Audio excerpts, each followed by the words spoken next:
Let's recall the consensus forecast after the 2016 referendum, and it was pretty straightforward. Separation from the single market would strip London of its passporting rights, trigger a mass relocation of the financial activity into the EU, and crown a new continental hub, and most bets favored either Paris or Frankfurt. A decade on, that transfer did occur, but it fragmented rather than consolidated. No single European city inherited London's role, and the city remains Europe's dominant financial center by a wide margin. Understanding why is more instructive than the headline result because it clarifies which of London's advantages are durable and which are genuinely at risk. The redistribution was real but partial. Dublin captured the largest share of relocating asset management funds. Frankfurt drew banking assets towards the seat of the ECB. Paris won the most jobs, aided by tax incentives and fast-track work permits, and Amsterdam briefly overtook London as Europe's largest equities trading venue.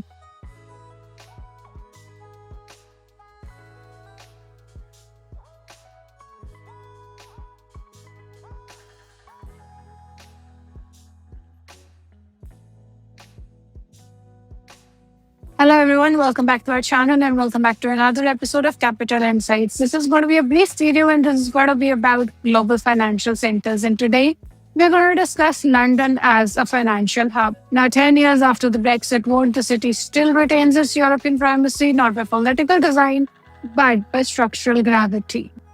Let's recall the consensus forecast after the 2016 referendum, and it was pretty straightforward. Separation from the single market would strip London of its passporting rights, trigger a mass relocation of the financial activity into the EU, and crown a new continental hub, and most bets favored either Paris or Frankfurt.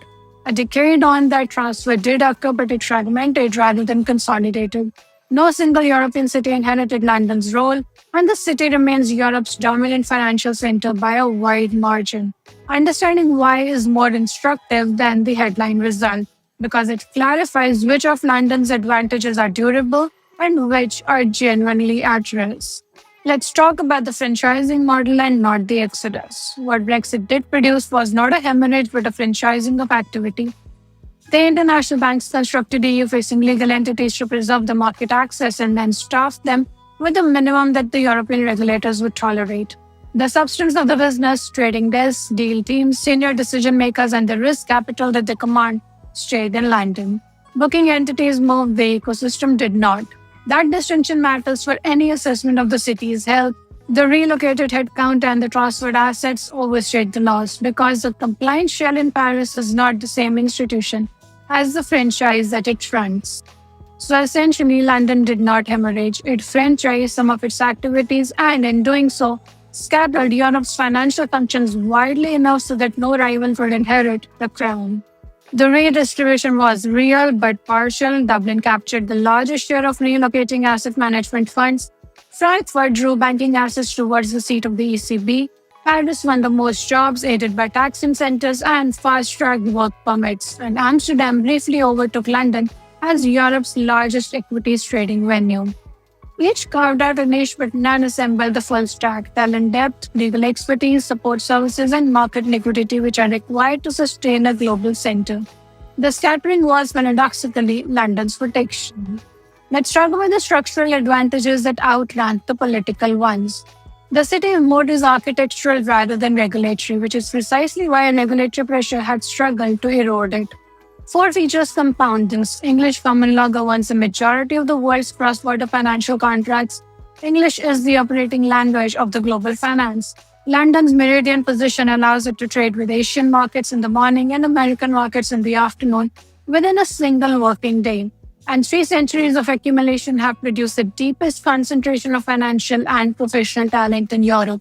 These are not the advantages that a competitor can legislate into existence. For example, Frankfurt could not manufacture market depth, and France labor rigidity deterred relocation even when the incentives were generous, and several of those incentives are set to expire. Let's talk about the clearing anchor, which is the hardest test. The clearest demonstration of the structural gravity overriding political will is the euro-denominated derivatives clearing. The market carries a notional value of above 90 trillion euros and remains overwhelmingly concentrated in London's LCH, despite EU rules requiring firms to hold and use accounts at the European clearing houses. Brussels can compel when a transaction is booked on paper. It has not been able to move the underlying funding because clearing liquidity is self-reinforcing. Participants cluster where the meeting pool is the deepest. And this is the general principle in miniature. Jurisdiction over the ledger is not the same as control of the venue. So where does the risk lie when we talk about London as a financial hub? Now, London's genuine vulnerability is not the EU, it's the decoupling of two functions that are too often treated as one. The city's trading and clearing ecosystem remains intact. Its equity capital formation function is visibly weakening. The London Stock Exchange has lost roughly a third of its listed companies over the past decade, leaving fewer than 1,600 firms.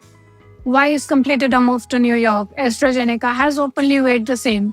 Domestic pension funds have retreated from UK equities, thinning demand at home.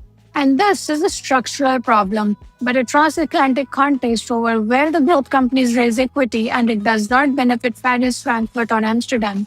When a British fintech leaves the LSE, it lists in Manhattan and not in the Euronext. Now, the competitive frontier that matters therefore runs London, New York, and Singapore, and not London EU. A financial center can retain its trading and clearing depth while its listing venue hollows out. Treating London's resilience as monolith obscures the fact that two of its core functions are moving in opposite directions. That particular divergence is the variable that is worth watching. That's all that we have for you in this short video on London as a financial hub. Hope you've enjoyed this video. Stay tuned in for our next one.